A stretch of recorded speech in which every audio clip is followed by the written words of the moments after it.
Alright guys, you should have seen the video for 2.3 yesterday about discontinuities, and you guys learned of the different types. There was the removable, which literally means there's a hole in the graph. Kind of like, boop. So it's like one big graph, but there's a hole in the graph, and either it's placed someplace else or it's gone. There's the jump, where it's like two graphs, where you seem to have one graph and then it jumps to another graph completely. Or there's the infinite, which is the one with the vertical asymptotes. The most famous one is probably 1 over x, where you have an infinite discontinuity at 0 because you have a vertical asymptote.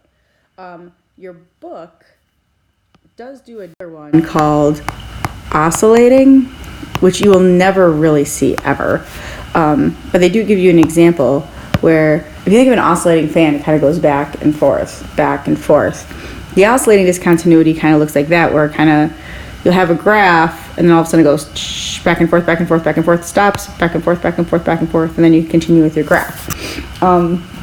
If you look at that last example in your book about that, you guys can graph it and try to zoom in, and you'll just see constantly going back and forth, back and forth, back and forth.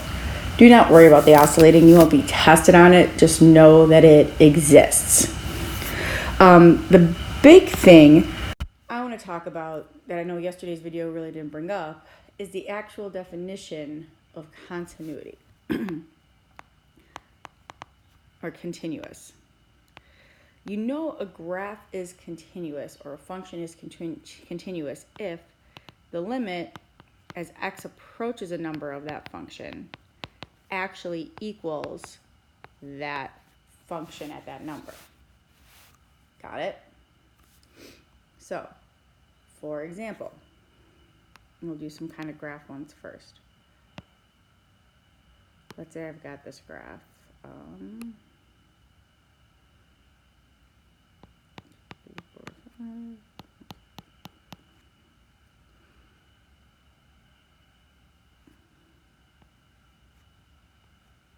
Okay, here's some random graph I just made up. If I take the limit as x approaches 2 from the left of this function, well, as I approach 2 from the left of the function, it's getting closer and closer to 3. If I take the limit as x approaches 2 from the right of the function, so if I go to the right and get closer and closer to it, it also approaches 3. So that means, by the definition of limits, the limit as x approaches 2 of the function, because it's the same from the left and the right, it is 3. So now, what is f of 2? Well, I have a closer color. F of 2 is 3. That means it's continuous because these two things are the same.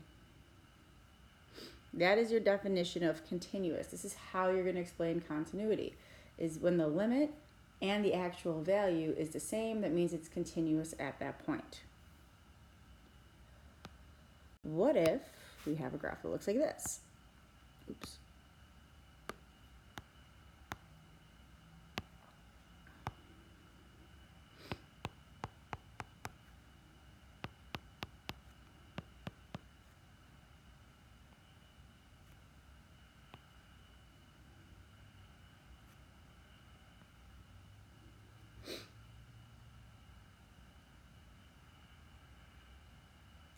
All right.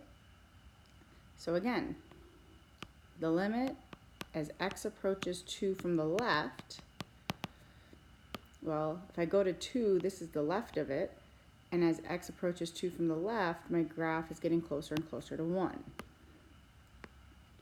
If I take the limit as x approaches 2 from the right,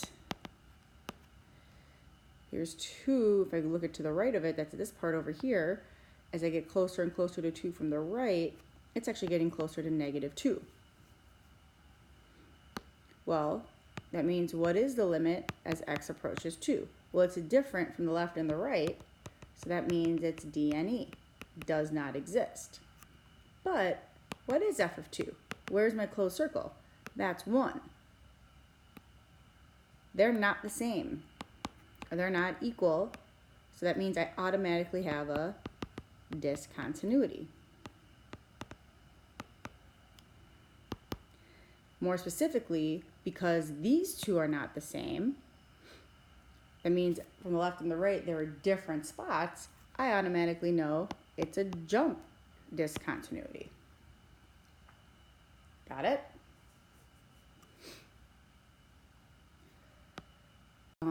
Let's try this example. We're going to keep with the number 2.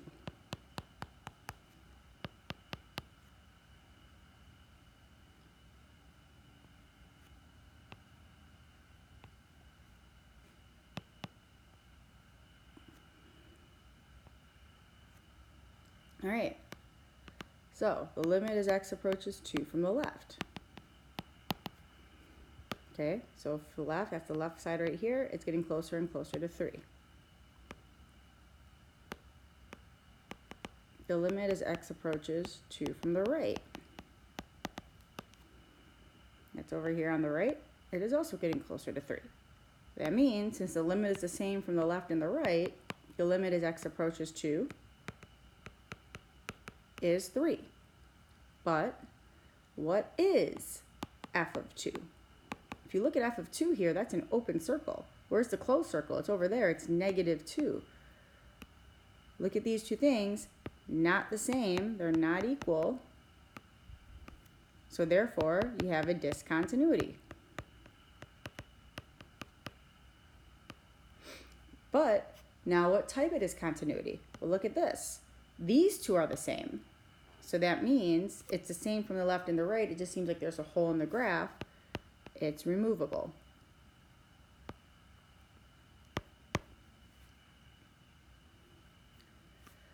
Now, pretty easy to see on the graph. Pretty straightforward. The ones that you guys don't like are these kinds, where let's say I did +5 for all x less than or equal to 2, and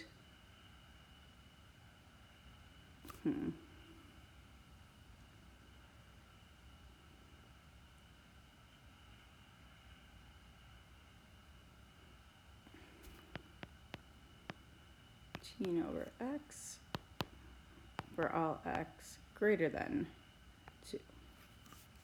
These piecewise functions. You guys hate these piecewise functions. Here, I would be doing the limit again as x approaches 2. Why? Because if I look here on the right, this is where my piecewise function breaks. It's at 2. So again, I can take the limit as x approaches 2 from the left. I am having issues. Let me erase all that. Okay, let's try again. I'm going to take the limit as x approaches 2 from the left of the function. Again, left, not a minus, it's a minus sign. There we go. And the limit as x approaches 2 from the right of the function. That's the plus sign. Okay, so limit as x approaches 2 from the left. Which of these am I using? I'm going to the left of 2. Well, that's less than 2. That's this top one up here. So that means I'm plugging in 2 into x plus 5, so that becomes 2 plus 5. That equals 7. If I'm doing limit as x approaches 2 from the right, that's bigger than 2. If I look at a number line, that's all the numbers bigger than 2 is on the right of 2. That means I'm using 14 divided by x. So 14 divided by 2, that equals 7. So now look, they're the same from the left and the right. So that means that the limit as x approaches 2 of the function is 7. Now, what is f of 2? We'll go back. Which of these also equals 2? That's this one because it has the or equal to. So that means I'm going to use x plus 5. So that's 2 plus 5 is 7. And because it's the same, these two are the same, it's continuous at x equals 2. Hopefully that makes sense. Let's try another one. Let's say, okay, I'm trying to make it up at the top of my head.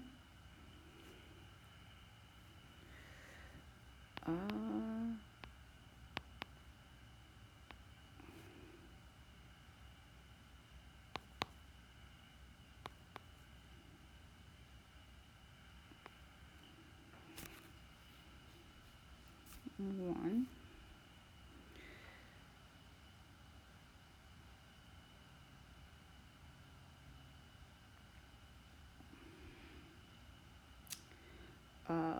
Sorry.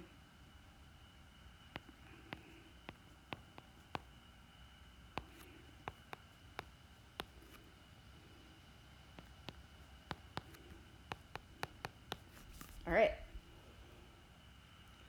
So, where does this graph break at? If you look over here, the break seems to happen at 1. So that means you're going to try to find the limit as x approaches 1 from the left, the limit as x approaches 1 from the right, the limit as x approaches 1, and what is f of 1. So those are the 4 things you are going to try to figure out. That's how you figure out if something's continuous or not at 1. Got it? Okay. From the left, that means which of these is to the left of 1? That means if I'm looking at a number line, that's everything less than 1. So that means I'm looking over here. So I'm plugging it in there. So that's going to be 1 squared plus 3. 1 squared is 1. 1 plus 3 is 4. Okay. To the right of 1. That's everything bigger than 1. So I'm looking at 5 minus x. So that's going to be 5 minus 1. 5 minus 1 is 4. What happened here is the same from the left and the right. So that means my limit exists at 4. But what is f of 1? Neither of these at the top have an or equal to. You have to look at this one because it has that equal sign. At x equals 1, my value is 10. Are these things the same? No. So that means you have a discontinuity.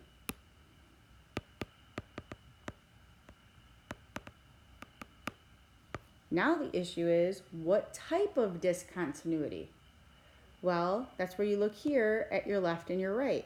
Well, if my left and the right are the same, that means it's going to the same thing from the left and the right. It's just different at that point. That means it's a removable. There's a hole there. Got it? All right. Let's try another one. Last one I'm going to do with you guys.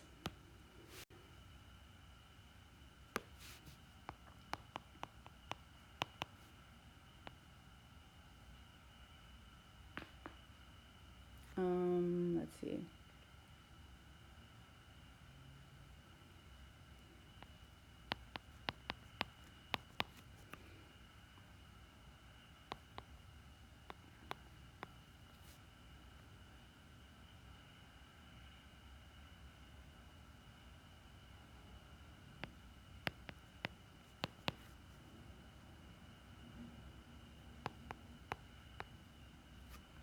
Can't be equal to. You can only have it equal to on one of them. I'm going to make equal to on the bottom. Yeah. Okay. So again, figure out where the break is. Where did the break happen at? The break happened at 3. So you are doing the limit as x approaches 3 from the left, the limit as x approaches 3 from the right, the limit as x approaches 3, and trying to figure out what f of 3 is. This may be a good time to pause the video and try to see if you guys can do this by yourself. All right, I'm gonna now continue. Okay, from the left, that means I'm doing everything less than 3. So I'm plugging it in there. So that's 3 times 3 plus 1. 3 times 3 is 9, plus 1 is 10. All right, from the right, I'm looking over here. Limit as x approaches 3 from the right. That's going to be 2 times 3 squared. I do the squared first, so 3 squared is 9. 9 times 2 is 18. So what is the limit as x approaches 3? They are different from the left and the right, so that means it does not exist. The limit itself does not exist. What is f of 3? Well, I have to look and see where it was equal. And that's over here on the bottom. So that means I'm doing 2 times 3 squared, which I already know is 18. These two are not the same, so I have a discontinuity. Now, what type of discontinuity? Now, if I look at the left and the right, these two are also not the same, so that means it's a jump discontinuity. All right, your homework should be on the website. So the rest of this week is 2.3. Next week we'll be doing 2.4. The week after we will review, and then you guys will be taking a test, a chapter 2 test. Chapter tests are always going to be 2 days long. One day is non-calculator, the next day is going to be calculator. I know a lot of you guys are freaking out about Khan Academy. Relax. Khan Academy is going way more difficult than needs to be. I just want you guys for the exposure as another resource, as another tool, since I am not there, as a way to use it. Tests and quizzes will be mostly based off what we do here in notes and what your homework looks like. That is what you guys should hopefully be studying. All right, Khan Academy does go way advanced with trig stuff that you don't really need to worry about just yet. All right, have a good day.